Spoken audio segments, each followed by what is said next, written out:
আপনার জীবনে যদি বড় কোনো সংকট আসে, তাহলে এটাকে সবসময় মনে করার কোনো কারণ নেই, এটা শাস্তি। In most of the cases অথবা আল্লাহর পক্ষ থেকে এটা একটা প্ল্যানের অংশ, আপনাকে আল্লাহ অনেক বড় করতে চান। অতএব কি করতে হবে? ধৈর্য ধারণ করুন। বাবা শিরিস সাবিরিন, হুতাশ হইয়েন না, ধৈর্য ধরেন, কারণ Allah does have a big plan for you. Allah আপনার জন্য, আল্লাহর পক্ষ থেকে একটা বিশাল প্ল্যান আছে। ইউসুফ আলাইহিস সালাতু ওয়াস সালামকে ভাইয়েরা যদি কূপের মধ্যে নিক্ষেপ না করত, আচ্ছা কূপ থেকে যদি মিশরের একদল ব্যবসায়ী তাকে তুলে নিয়ে মিশরে বিক্রি না করত, কৃতদাস আকারে যদি বিক্রি না করত, আচ্ছা মিশরে নিয়ে সেই কোথাও কাজে, অথবা ধরেন যারা দলে নিয়ে গেছে, তারপরে এত সুন্দর ছেলে তো আরে ইউসুফ আলাইহিস সালাম, তো আল্লাহ তাআলা যাকে সৃষ্টির অর্ধেক সৌন্দর্য দিয়েছে। রাসূল সাল্লাল্লাহু মেরাজ থেকে ফিরে এসে বলছেন, আল্লাহর কসম, আল্লাহ সত্যি আমার এই ভাইরে তার সৃষ্টির অর্ধেক সৌন্দর্য দিয়েছে, এমন সুন্দর আমি কাউকে দেখি। আচ্ছা তিনি যদি এত সুন্দর হতেন, রাসূল ইসলাম কেমন সুন্দর ছিল? তার সৌন্দর্যের কোনো তুলনা আছে? আল্লাহ আল্লাহ বলেন ইউসুফের যে দাম, এই দাম তো দুনিয়া দিয়ে কেনা যায় না, কেউ তারা খুব কম দামে বিক্রি করে দিল। এখন কিনে নিল কে বলে তো? মিশরের গভর্নর, মানে মিশর এটা তো একটা বিশাল সাম্রাজ্য। মিশর মানে কি এখনকার মিশর না, কিন্তু মিশর মানে আশপাশের বহু দেশ মিলে একটা সাম্রাজ্য, বুঝতে পেরেছেন? যেমন এখন আমেরিকা 52-53টা স্টেট আছে, কোন এক সময় যদি ভেঙে যায় তাহলে বাংলাদেশের মতো এরকম 52-53-50টা 60টা দেশ হয়ে যাবে, তাই না? এই পাশের দেশ যদি ভেঙে যায় তাহলে বাংলাদেশের মতো এরকম 13-14-15টা দেশ হয়ে যাবে, একটা বিশাল সাম্রাজ্য ছিল। এখানকার এই মিশরের এখানকার গভর্নর, তার নাম ছিল আজিজ মিসর, বলা হতো আজিজ। আজিজ মানে গভর্নর। গভর্নরই তারিখ কিনলো কেন বলেন তো? অন্য কেউ কিনতে পারতো, গভর্নর তারিখ কিনলো। কিনে নেওয়ার পর এরপরে তার স্ত্রীকে গিয়ে বললো যে, মানে আশা করছে সে আসা ইয়ান ফাউনা আইনাত্তাখিযাহু ওয়ালাদা, আচ্ছা আমাদের তো ছেলে মেয়ে নাই, আচ্ছা ওরে ছেলের মতো করে বড় করি, অথবা ও বড় হলে আমাদের কিছু না কিছু একটু উপকার করবে। রাজপ্রাসাদে নিয়ে গেলেন। রাজপ্রাসাদে তিনি গেলেন। আচ্ছা রাজপ্রাসাদে যাওয়ার পর, আচ্ছা এর আগে দেখেন ছোটবেলায় তিনি যে স্বপ্নের কথা যদি তার ভাইদেরকে না বলতে, তার কি হইতো? ভাইদেরকে বলেই তো ভাইরা তার বিরুদ্ধে কি করেছে? চক্রান্ত করে ষড়যন্ত্র করেছে। আচ্ছা ওইখানকার ওই যে মিশরের গভর্নরের স্ত্রী কেন ইউসুফ আলাইহিস সালামের প্রতি এত মুগ্ধ হলো? কেন? সে তো একজন সম্রাটের অথবা ধরেন রাজার স্ত্রী, মানে রাজা না বলে কোন তো গভর্নরের স্ত্রী, ওইখানকার মুখ্যমন্ত্রী প্রাইম মিনিস্টার তার স্ত্রী। অর্থাৎ তার তো একজন যুবকের অক্ষেত, তার কোত্থেকে আসে তার কোনো ইচ্ছা নাই, এরপরও কৃতদাস আকারে সে মানে কিনে এসছে তাকে বাজার থেকে, তার জন্য কত শাকাফাহা হোব্বা, আল্লাহ তাআলা বলেছেন যে তার জন্য তিনি ভয়াবহ ভাবে দুর্বল হয়ে পড়লেন। কেন? এটা কেন? আবার তারপরে ঘরের মধ্যে বন্দি করে ইউসুফকে বলেন আসো। ইউসুফ আলাইহিস সালাম দৌড়ালেন, দরজাগুলো সব ভেঙে গেল, মানে ফটফট করে খুলে গেল। ওইখানে এসে আজিরে মিশরি দরজার সামনে দাঁড়ানো, এবং সেখানেও তার স্ত্রী বললেন, তোমার স্ত্রীর প্রতি এরকম খারাপ কাজ করতে চাইছিল, তুমি কি করবে? প্রমাণিত হল ইউসুফ আলাইহিস সালাম তিনি কি নির্দোষ। এরপরে তিনি চলে গেলেন কি কারাগারে। তিনি বললেন আমার কারাগারে পাঠিয়ে দেন, কারাগারে আমার জন্য ভালো। আচ্ছা কারাগারে না গেলে কি হইতো? বলতেন যে ঠিক আছে তুমি তোমাদের, ঠিক আছে তুমি যাও, আমার রাজপ্রাসাদ থেকে চলে যাও, অন্য যেখানে ইচ্ছা যাও, সেটাও করতে পারতেন। গেলেন কারাগারে। কারাগারে আবার ফাতায়ান, কারাগারে তার সাথে দুজন যুবক আবার ছিল, ওরও কারাবন্দী। সেখানে তারা দুজন আবার স্বপ্নে দেখছে। এই স্বপ্নের ব্যাখ্যা আবার ইউসুফ আলাইহিস সালাম করেছেন। এর মধ্যে একজন আবার কি গিয়ে ওই যে আজিজে মিশরে তার সেবা, মানে তার পাচক মানে তার রান্না বান্না করতো, এরকম একজন লোকে পরিণত হয়েছে। এটাও তো না হতে পারত। এরপরে সম্রাটটা স্বপ্নে দেখছে, স্বপ্নের ব্যাখ্যা দিলেন কি ইউসুফ আলাইহিস সালাম। এরপর ইউসুফ আলাইহিস সালাম ধীরে ধীরে কি হয়ে গেছেন? মিশরের সম্রাট, খাদ্যমন্ত্রীর পরে কি হয়েছেন? সম্রাট। একাধারে নবী এবং সম্রাট, নবী এবং সম্রাট। এর মধ্যে কিন্তু ওই যে মিশরের মানে যারা সম্রাট তাদেরকে ফেরাউন বলা হয়, সবসময় আগ থেকে ফেরাউন বলা হতো। মিশরের সম্রাট দেখি কি ওটাই তাদের উপাধি। তো ইউসুফ আলাইহিস সালামের সময় মধ্যখানে আর কিন্তু সম্রাট নাই। আবার বনি ইসরাইল তখন ওখানে কি প্রতিষ্ঠিত। বনি ইসরাইল মানে ইউসুফ আলাইহিস সালামের ভাইয়েরা মিলিয়া যে বংশ, 12 গোত্র। কারণ ইউসুফ আলাইহিস সালাম এবং তার ভাইয়েরা মিলা কতজন? 12 জন, 12 ভাই। এই সিচুয়েশন যদি না হতো তাহলে কি তিনি মিশরের সম্রাট হইতেন? প্রিয় ভাইয়েরা বোনেরা, আপনি তো জানেন না what is at the end of the tunnel. টানেলের শেষ প্রান্তে কি আছে আমি তো জানি না। জানি কিছু? দিনের শেষ প্রান্তে কি আছে আমি জানি না। দিনের শুরুতে যদি আপনার জীবনে কোনো কিছু ঘটে, এটা নিয়ে হতাশ হইয়েন না। দিনের শুরুতে কিছু ঘটলে হতাশ হইয়েন না। রাসূলুল্লাহ সাল্লাল্লাহু আলাইহি ওয়াসাল্লামের প্রতি ওরা যদি হত্যা করার জন্য পরিকল্পনা না করতো, আবু জাহেলের নেতৃত্বে প্রত্যেক গোত্র থেকে একজন যুবক করে নিয়ে আসা হলো। এবং আল্লাহ সুবহানাহু ওয়া তাআলা রাসূলের সঙ্গে জানিয়ে দিলেন যে এরকম এরকম ঘটছে। আপনি ওয়াইজ গাদাউতা মিন আহলিকা ইজ আখরাজাকাল লাযীনা কাফারু সানিয়া ইসনাইনি ইয হুমা ফিল গার ইয ইয়াকুলু লিসাহিবি লা তাহজান ইন্নাল্লাহা মা'ানা। আল্লাহ সুবহানাহু ওয়া তাআলা জানিয়ে দিলেন আপনার এবার হিজরত করতে হবে। তিনি যদি মদিনায় হিজরত না করতেন তাইলে মদিনার রাষ্ট্র তৈরি হতো না, বদরের যুদ্ধ তৈরি হতো না, এরাও কি পরাজিত হতো না, এবং দলে দলে পরবর্তী মক্কা বিজয় হতো না, হুদায়বিয়ার সন্ধি হতো না, এবং আজকের এই অঞ্চলে যে আমরা যে মসজিদে দাঁড়িয়ে আছি, আমরা কথা শুনতেছি, এটা হয়তো হতো না। আল্লাহ সুবহানাহু ওয়া তাআলা তার কাছে কি চেইন অফ ঘটনা, ইভেন্টস আল্লাহর কাছে জানা আছে, মালা, এটার পর এটা করবে, এটার পর এটা করবে, এটা তো আল্লাহ সুবহানাহু ওয়া তাআলা নির্ধারণ করেছেন, করেননি? সৃষ্টির 50,000 বছর পূর্বেই তিনি সব নির্ধারণ করে রেখেছেন কি হবে। এই কারণে ইউসুফ আলাইহিস সালাম ভাইরা যখন ইউসুফ আলাইহিস সালামের কাছে যাচ্ছিলেন খাবার আনার জন্য, তখন ইয়াকুব আলাইহিস সালাম তার ভাইদেরকে, মানে ইউসুফ আলাইহিস সালাম তার ইয়াকুব আলাইহিস সালাম তার 11 সন্তানকে ডেকে বললেন, ইয়া বানিয়া লা তাদখুলু মিন বাবিন ওয়াহিদা ওয়াদখুলু মিন বাবিন মুতাফাররিকা ওয়া মা উগনি আনকুম মিনাল্লাহি মিন শাই ইনিল হুকমা ইল্লা লিল্লাহ আলাইহি তাওয়াক্কালতু ওয়া আলাইহি ফালইয়াতাওয়াক্কালিল মুতাওয়াক্কিলুন। সন্তানদেরকে বলেন, বাবারা আমার, তোমরা যাও, এক দরজা দিয়ে 11 ভাই ঢুকো না। এক দরজা দিয়ে যদি 11 ভাই ঢুকে, তাহলে একটা বিপদ হলে 11 ভাইয়ের উপরে বিপদ করবে। তোমরা 11টা দরজা দিয়ে ঢুকবা, আলাদা আলাদা দরজা দিয়ে ঢুকবা। আমি জানি না কি হবে তোমাদের যা ঘটার তাই ঘটবে, আল্লাহই নির্ধারণ করে। কিন্তু আমি কেবল তোমাদেরকে আল্লাহর ব্যাপারে সতর্ক করছি, তোমাদেরকে কেবল আল্লাহর উপর তাওয়াক্কুল করার কথা বলছি, কারণ ঈমানদাররা কেবল আল্লাহর উপরই তাওয়াক্কুল রাখে। এবং এরপরে দেখেন ঘটনা কি হয়েছে। ইউসুফ আলাইহিস সালামকে ফিরে পেলেন, আবার ভাইরাও কি ভুল স্বীকার করলো। একটা হ্যাপি ফ্যামিলি, সবাই ভালো, দিন শেষে সবাই আল্লাহ ভালো। মর্যাদা এর জন্য আপনার পরীক্ষা বেশি হওয়া লাগে, মর্যাদা কম পরীক্ষা কম। রাসূল সাল্লাল্লাহু আলাইহি ওয়াসাল্লাম জীবনে এত বেশি পরীক্ষার মুখোমুখি হয়েছেন। আপনি এই পৃথিবীর একজন মানুষের নাম বলতে পারবেন যার জীবদ্দশায় তার সব সন্তানরা মারা গেছে, তার মা মারা গেছে তার জন্মের 5 বছর পরে, তার দাদা মারা গেছে জন্মের 8 বছর পরে, এরপরে কি তার সবচেয়ে প্রিয়তম স্ত্রী তার সামনে মারা গেছে, তার চাচা তার সামনে মারা গেছে, তার সবগুলো 7 সন্তানের মধ্যে 6 জনই নিজে কবর দিচ্ছে। আপনারা বলেন তো, আপনাদের একটা সন্তান নিজে কবর দিলেন, চিন্তা করেন এটা কার জীবনে ঘটছে? এমনি কি তিনি সাইয়্যিদুল আম্বিয়া ওয়ার রাসূল, নবীদের সর্দার, তিনি এমনি? এত কষ্ট কেন? আলাম ইয়াজিদকা ইয়াতীমান ফাআও, আপনাকে কি আমি ইয়াতীমের সত্তা পাইনি? ওয়াজাদাকা দাল্লান ফাহাদা, আমি আপনাকে এরকম পাইনি যে আপনি পথহারা কি করবেন আপনি বুঝতে পারছিলেন? ওয়াজাদাকা আইলান ফাগনা, আমি কি এরকম অবস্থা আপনাকে পাই না যে আপনার কোনো টাকা পয়সা নাই? এরকম অবস্থা আমি পাই না। আপনার জীবনে যদি বড় কোনো সংকট আসে, তাহলে এটাকে সবসময় মনে করার কোনো কারণ নেই, এটা শাস্তি। In most of the cases অথবা আল্লাহর পক্ষ থেকে এটা একটা প্ল্যানের অংশ, আপনাকে আল্লাহ অনেক বড় করতে চান। 2 নম্বর, আল্লাহ সুবহানাহু ওয়া তাআলা কখনো কখনো বিপদ পাঠান কি করার জন্য? আল্লাহ তাআলা আমাদেরকে সতর্ক করার জন্য পাঠান। সতর্ক, অনেক বড় বিপদ। আপনি যখন রাস্তা দিয়ে যাচ্ছিলেন, একটা অ্যাক্সিডেন্ট হতে পারত। আমার নিজের জীবনে এরকম হয়েছে, 2 বার প্রায় এরকম হয়েছে। মানে মনে হচ্ছিল এটা মারা যাওয়ার মতো অবস্থা, কিন্তু আল্লাহ তাআলা বাঁচিয়ে নিয়ে এসেছেন। আল্লাহ সুবহানাহু বল দেখাতে চান, আমি কিন্তু তোমার তখনই নিয়ে নিতে পারতাম, এখন তুমি চিন্তা করে কি করবা, ভবিষ্যতে তুমি কি করবে এটা চিন্তা করে দেখো। পরে আমি চাকরি বাকরি সব বাদ দিয়ে আমি বলছি এই জীবনের আর দরকার নেই না, এখন তাহলে এইভাবে চলতো। যদি দেখেন অমুকের বিপদ হয়েছে, তখন মনে করেন না যে এই বিপদ সেই পাওয়ার যোগ্য ছিল।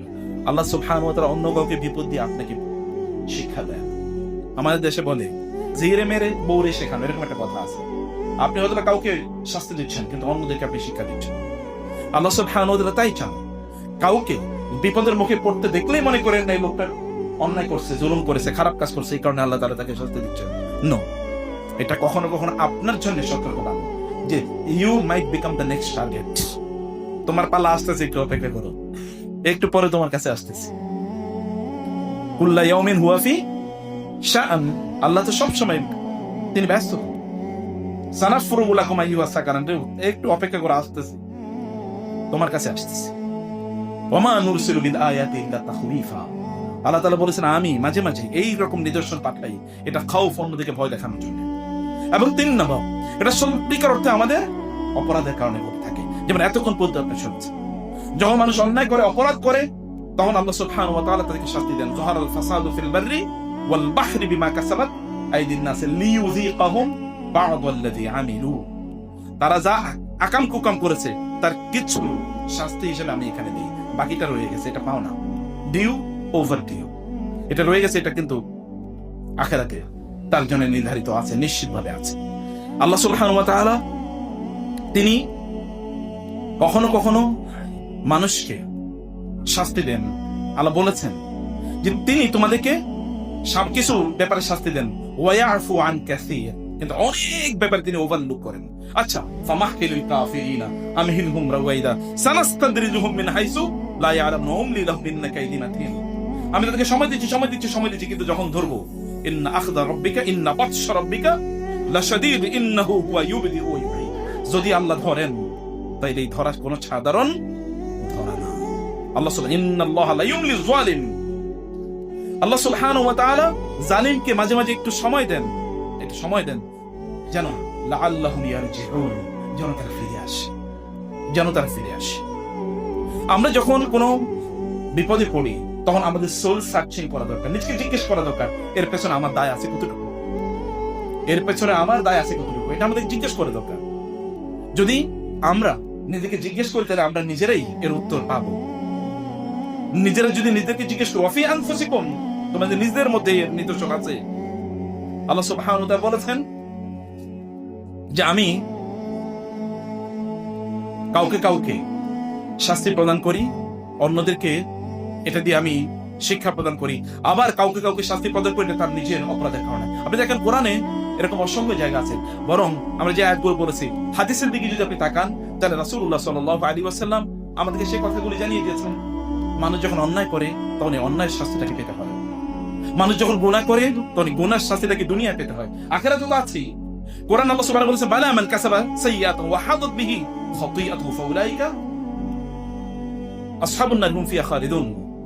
বালা মান কাসাবা সাইয়্যাতান, প্রিয় ভাইরা ভালো করে মনোযোগ দিয়ে এই কথাগুলো শুনলেন। এখন যেটা বলছি, কোন মানুষ যদি কুল্লু মরিইন বিমা কাসাবাত রাহিনা ইল্লা আসহাবাল ইয়ামিন, আপনি যদি কোনো গুনাহ করেন তাহলে এটার আবর্তে আপনি পড়ে যাবেন, এখানে বাঁচতে পারবেন। এটাকে আরবিতে বলে ইসম, ইসম মানে একটা আবর্ত, ভিসিয়াস সাইকেল মানে কি, একটা ঘূর্ণায়নে আপনি পড়ে যান। বিভিন্ন জায়গাতে যে ঘূর্ণি ঝড় হয় না, দেখবেন ঘুরতেই থাকে, আপনি ওই আবর্তের মধ্যে ঘুরে যান। কুল্লু মরিইন বিমা কাসাবাত রাহিনা, আপনি যা করেন আপনি কিন্তু ওইটার দায়বদ্ধতার মধ্যে পড়ে যান, আপনি এখান থেকে বের হতে পারেন না। এখানে একটা পর একটা যে ব্যক্তি কি করে, মানুষকে হত্যা করে, সে ওই শাস্তি থেকে বাঁচার জন্য পুলিশের টাকা দেয়, মাস্তান ভাড়া করে, মাস্তানের সাথে আবার মাঝে মাঝে কি একটু মাস্তান বলে, তো তুমি আমার যেহেতু ভাড়া করছো তো তুমি চলো আমরা একটু আজকে আড্ডা দিই। সে তখন পতিতাল হয়ে যায়, সে তখন কি কোথায় যায়, সে তখন ওই যে মদের হাউসে যায়, নাইট ক্লাবে যায়, ইত্যাদি করে। দুনিয়াও শেষ, আখিরাত, খাসিরাত দুনিয়া ওয়াল আখিরাহ। আপনি যদি কারো টাকা অন্যায় ভাবে যদি টাকা মারেন তাহলে আপনার পেছনে তখন আইন প্রয়োগকারী সংস্থা দৌড়াবে, তখন আপনি ওরে ঘুষ দেবেন। আপনার পেছনে যার টাকা আপনি লুট করেছেন ও লোক আপনার পেছনে ঘুরবে, এই কারণে ওরে প্রোটেকশন দেওয়ার জন্য এলাকার মাস্তান আপনি ভাড়া করবেন। এবার মাস্তানের টাকা দেন, ওরে টাকা দেন, আবার আদালতে দৌড়ান, দেখবেন আপনার পুরো জীবন জাহান্নাম হয়ে যাবে। অন্যায়ের একটা আবর্ত আছে। এই কারণে আল্লাহ বলেছেন, বালা মান কাসাবাত সাইয়্যাতান ওয়া আহাতাত বিহি খাতিআতুহু, গুনাহ আপনাকে চারদিক থেকে ঘিরে ফেলে, এই আবর্ত থেকে আপনি বের হতে পারেন না। এই আবর্ত থেকে বের হওয়ার কিছু উপাদান আছে, কিছু ইস্যু আছে, সেটা আমি একটু পরে আপনাদেরকে বলছি। কিন্তু লাস্টের দিকে কেবল এটুকু বলতে চাই, ভাই আপনার নিজের ধ্বংস আপনি নিজে তৈরি করেন না। মান হাফার হুফরাতান লিআখিহি হুফিরা ফিহি বা উলকিয়া ফিহি, যদি আপনি অন্যের জন্য গর্ত খোঁড়েন, অন্যের কোন অন্যায় করে, তাহলে মনে রাখবেন আপনি নিজের গর্ত নিজেই খুঁড়লেন, ওইখানে আপনি নিজে পড়বেন কয়েকদিন পর। আপনি যা করেছেন না এটার জন্য আপনি নিজেই সাফার করবেন। আপনি অন্যের সম্পদ লুট করে নিয়েছেন, অন্যের উপর জুলুম করেছেন, কারো রক্তপাত করেছেন, আপনার নিজেরটা হবে কিছুক্ষণের পরে, এই অল্প কিছুদিন পরে। কারণ ইতিহাস রিপিটস, ইতিহাস ফিরে আসে, কিন্তু ইতিহাস থেকে লোকেরা কি নেয় না, এটা দুর্ভাগ্য। ইতিহাস সবাই বলে। আপনারা বিভিন্ন জায়গায়, যেমন বাংলাদেশও দেখবেন বিভিন্ন দুর্ঘটনা ঘটে, দুর্ঘটনার জায়গাগুলো আমরা দেখতে যাই, ওইখানে গিয়ে কি তুলি, সেলফি তুলি, ওইখানে গিয়ে লাইভ করে। আমি বহু লোকের দেখছি, বাবা মারা গেছে, কবর দিয়েছে বাবারে লাইভ, এই যে আমার বাবারে মাত্র কবর দিতেছে। এর মতো জাহেল এবং জালেম কেউ হতে পারে? সে ওটা দিয়ে কতক্ষণ পরে পরে আবার চেক করে কয়টা লাইক করছে, কয়টা কমেন্ট করছে। সে কি শিক্ষা নিয়েছে বলে মনে হয়? ও না, ওর বাবা মার না গিয়ে ও কি মারা যেতে পারতো না? পারতো কি? এরকমই ঘটনা নাই? আচ্ছা, তাহলে শিক্ষা কই? ফাতাবিরু ইয়া উলিল আবসার, হে তোমাদের যদি বিবেক থাকে তাহলে এখান থেকে শিক্ষা নাও, তোমাদের যদি বিবেক থাকে তাহলে এখান থেকে শিক্ষা নাও। কারণ আল্লাহ সুবহানাহু ওয়া তাআলা পৃথিবীতে কত জাতি, ওয়া'আদা ওয়াসবুর ওয়াল ফাজরি ওয়া লায়ালিন আশর ওয়াস-সাব ওয়াস-শাফি ওয়াল ওয়াতর ওয়াল লাইলি ইযা ইয়াসর হাল ফি যালিকা কাসামুল লিযি হিজর। যারা হাজারের মতো, পাথরের মতো, যে সকল ব্যক্তিরা পাথরের মতো, মানে কি পাথর মানে হচ্ছে এই লোক খারাপ কোন জিনিস দিয়ে মুভ করে না, সে একেবারে যা দিন শিখেছে পাথরের মতো দিন এরকম আঁকড়ে ধরে। কাসামুল লিযি হিজর আলাম তারা কাইফা ফাআলা রাব্বুকা বিআদ ইরামা যাতিল ইমাদ। বিশাল বিশাল অট্টালিকা এর মালিক আদ জাতি, আল্লাতী লাম ইউখলাক মিসলুহা ফিল বিলাদ, জাতের মতো জাতি, যাদের মতো জাতি এই পৃথিবীতে আগেও তৈরি করা হয় নাই, পরেও কোনোদিন বানানো হবে না। এরকম বিশাল জাতিকে আমি কিভাবে ধ্বংস করে দিয়েছি দেখো না। ওয়া সামুদ আল্লাযীনা জাবুস সখরা বিল ওয়াদ ওয়া ফিরআউন যিল আওতাদ। আর যে সামুদ জাতি যারা বিশাল বিশাল উপত্যকায় অথবা পাহাড় কেটে কেটে তারা কি করতো, তার বাসা বানাইতো। এখন পৃথিবীর সবচেয়ে দামি বাসাগুলো পাহাড়ের, কেটে কেটে পাহাড়ের খাজে। সৌদি আরবে দেখবেন রাজাদের বাড়ি কিন্তু পাহাড়ের উপর এরকম খাজে খাজে বানানো। এখনো দেখেন পর্যটন এরিয়াগুলো কিন্তু পাহাড় ইত্যাদি ন্যাচারাল জায়গাগুলোকে কেন্দ্র করে ওরা এরকম দামি পর্যটন শিল্প ওরা ডেভেলপ করেছিল। কই তারা? ওয়া ফিরআউন যিল আওতাদ, ফেরাউন যে কিলোকের মালিক, এই যে বিশাল বিশাল পিরামিড বানাইছে, আজ পর্যন্ত পৃথিবীর কোনো মানুষ এরকম পিরামিড বানাইতে পারে নাই। কি পিরামিড বানাইলে 1000 বছর পর্যন্ত এখানে আছে, মমিগুলো এখনো আছে, কোনো কিছুই হয় নাই। এই যে টেকনোলজি, আপনারা মনে করবেন, ইয়াং জেনারেশন মনে করবে এখন আমরা পৃথিবীর শ্রেষ্ঠতম টেকনোলজি যুগে আছি। ওই এরাম তার চেয়ে বড়, ফেরাউনরা তার চেয়ে বড় টেকনোলজি ব্যবহার করত। আল্লাহ সুবহানাহু ওয়া তাআলা এখান থেকে আমাদেরকে বলেন যে তোমরা এখান থেকে তোমাদেরকে এরকম ভাবে ধ্বংস করে দেয়া হতে পারে, এরকম ভাবে। অর্থাৎ মানুষ যদি অপরাধ করে, সবচেয়ে বড় অপরাধ কি? সবচেয়ে বড় অপরাধ শিরক। আল্লাহ সুবহানাহু ফাইউল ফারিকাইন হাক্কু বিল আমনি ইন কুনতুম তা'লামুন আল্লাযীনা আমানু ওয়া লাম ইয়ালবিসু ঈমানাহুম বিযুলমিন উলাইকা লাহুমুল আমনু ওয়া হুম মুহতাদুন। যারা শিরক করে না, আল্লাহ তাআলা তাদেরকে নিরাপত্তা প্রদান করেন। যারা শিরক করে না, নিরাপত্তা পাবে কারা? তারা আল্লাহর পক্ষ থেকে নিরাপত্তা পাবে। আপনি শিরক ছাড়া আপনার ব্যক্তি জীবন, আপনার পরিবারের জীবনটাকে তৈরি করে দেখেন। এখন আপনারা মনে করবেন কই আমরা তো শিরক করি না, আমরা তো কই মূর্তি পূজা করি না। শিরক কেবল মূর্তি পূজার মাধ্যমে হয় নাকি? শিরক কিন্তু ইগোর মাধ্যমে হয়। রাসূল সাল্লাল্লাহু আলাইহি ওয়াসাল্লাম বলেছেন, লাম তাযহারিল ফাহিশাতু ফি কওমিন কাত্তুম হাত্তা ইউ'লিনু ফিহা ইল্লা ফাশা ফিহিম আত-তা'উন ওয়াল আওজা আল্লাতী লাম তাকুন মাদাত ফি আসলাফিহিম আল্লাযীনা ক্বাদ মাদাউ। মানুষ যখন অশ্লীল কাজে লিপ্ত হয়ে যায়, তখন এমন রোগ তাদেরকে আক্রমণ করে যে রোগের নাম আগে কোনোদিন তারা শুনে নাই। যেমন এর আগে শুনছেন করোনা, এখন নতুন নতুন রোগ আসতেছে না? নতুন রোগ আসতেছে কেন? কারণ কি? কারণ জিনা এখন বড় ব্যবসার কেন্দ্র কিনা বলেন তো পৃথিবীতে? সবচেয়ে বড় ইন্ডাস্ট্রি হলো জিনার ইন্ডাস্ট্রি। এর আপনারা জানেন যে পর্ন নামে পৃথিবীতে এরকম পরিমাণ মানে সাইট আছে সোশ্যাল মিডিয়া, মানে ইয়েতে গুগলে এত পরিমাণ পর্নের সাইট আছে। এই সকল পর্নগুলো দেখে হলো পুরুষ, এবং পৃথিবীতে বহু দেশ আছে তাদের 1 নম্বর ইনকাম হলো এই পর্ন থেকে। সবচেয়ে বেশি ইনকাম হলো পর্ন থেকে, এবং তারা দেখায় ন্যাশনাল বাজেটে আমাদের পর্নোগ্রাফি থেকে এত ইনকাম হয়েছে। এই পৃথিবী যেদিন থেকে বানানো হয়েছে আজ পর্যন্ত না, কিয়ামত পর্যন্ত যত ঘন্টা হবে, প্রতি বছর লোকেরা তার চেয়ে বেশি ঘন্টা পর্নোগ্রাফি দেখে, তার চেয়ে বেশি পর্নোগ্রাফি দেখে। আল্লাহ সুবহানাহু ওয়া তাআলা এই কারণে জাতিকে, এখন দেখেন না পুরুষরা কি আধা পুরুষ হয়ে গেছে। পুরুষ এবং মহিলা পার্থক্য বোঝা যায় না, কেবল একজনে দাঁড়িয়ে আছে আরেকজনে দাঁড়িয়ে নেই, এছাড়া কিছুই বোঝা যায় না। না চেহারায়, না চরিত্রে, না আচরণে, না কথাবার্তায়, না জামা কাপড়ে, কিচ্ছুই বোঝা যায় না। এখন তো আবার বলে আমি পুরুষ না, আমি ছেলে না মেয়ে আমি জানি না, আমি মনে মনে কি ছেলে, আমি মনে মনে মেয়ে। আছে কিনা এরকম? আছে। এটা আল্লাহর পক্ষ থেকে আমাদের জন্য শাস্তি। পুরুষরা কমে যাবে, এটা কিন্তু কিয়ামতের আলামত। জানেন না একজন পুরুষের জন্য কয়জন মহিলা থাকবে? 50 জন। এখন তো আমি দেখি প্রায় কাছাকাছি, কারণ অধিকাংশ পুরুষ এগুলো পুরুষই না। এই যে ইয়াং জেনারেশন, মিয়া তুমি একটা পুরুষ মানুষ, তুমি একটা মহিলার পেছনে কেন ঘুরবা? তুমি একটা পর্নোগ্রাফি কেন দেখবা? তোমার যদি কাম প্রয়োজন হয় তুমি বিয়ে করো, মেয়েরাও আছেন, কিন্তু এগুলো তা করবেন, এগুলো আকাম কুরকম করে বাড়াবে। 30-35 বছর হয়ে গেছে বিয়ে করবেন, এগুলো পুরুষ না নারী? একটা পুরুষ 30 বছরে বিয়ে করে না কেন? 28, 25, 26 বছর সে বিয়ে না করে কেন? তাহলে ওগুলো আধা পুরুষ আর আধা নারী, কয়েকদিন পরে অলরেডি লেডিজ হয়ে যাবে। আর যেই নারীরা তাদের বয়স 25, 26, 27 হয়ে গেছে, বিয়ে হয় না।